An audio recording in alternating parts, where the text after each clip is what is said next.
America ने Iran के एटमी programme से जुड़ी 3 साइट्स को निशाना बनाया है, पर सवाल ये है कि अमेरिका इन हमलों में कितना कामयाब हुआ है। सदर ट्रंप का दावा है कि ये तीनों साइट्स मुकम्मल तौर पर तबाह हो गई हैं, लेकिन ईरान का दावा है कि इन हमलों से ईरान के एटमी प्रोग्राम को पहुंचने वाला नुकसान महदूद है। सच शायद दोनों बयानात के कहीं दरमियान में है, लेकिन ये जानना कि कितना नुकसान हुआ है ये समझने के लिए बहुत ज़रूरी है कि आगे क्या होने वाला है।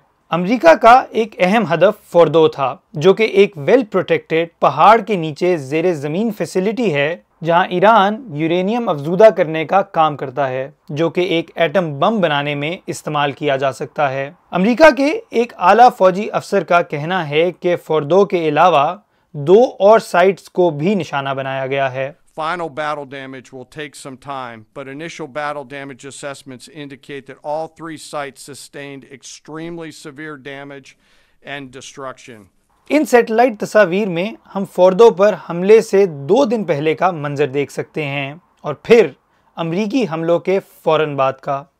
इन तस्वीर में हम वो मकामात भी देख सकते हैं जहां ऐसा लगता है कि बम गिराए गए हैं, लेकिन इन तस्वीर से हमें महदूद मालूमात मिलती हैं, क्योंकि सबसे अहम ये है कि इन हमलों से ज़ेरे ज़मीन क्या असर हुआ है और वो सैटेलाइट नहीं देख सकती।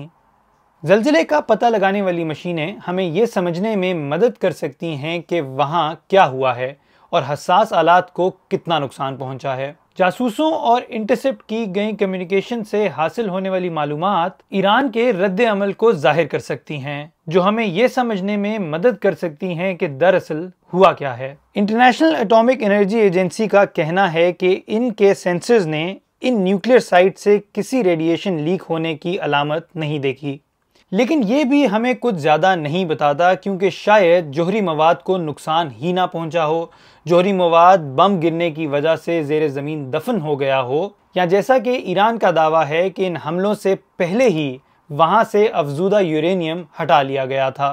इन तस्वीर में, जो कि हमलों से कुछ ही दिन पहले ली गई थीं, हम ट्रक्स की एक लंबी कतार को फोर्दो की एंट्रेंस के करीब देख सकते हैं। क्या वो इस साइट को मज़ीद महफूज बनाने के लिए कुछ ला रहे थे या वहाँ से कुछ लेकर जा रहे थे? एक सवाल ये है कि क्या ईरान के जोहरी प्रोग्राम का जो बचा है, इसको वो किसी और खुफिया साइट पर मुंतकिल कर सकेंगे या नहीं? इस बात में कोई शक नहीं है कि ना सिर्फ अमेरिका के इन हमलों से ईरान के एटमी प्रोग्राम को नुकसान पहुंचा है, बल्कि हाल ही में आला ईरानी साइंसदानों की हलाकतों से भी नुकसान पहुंचा है।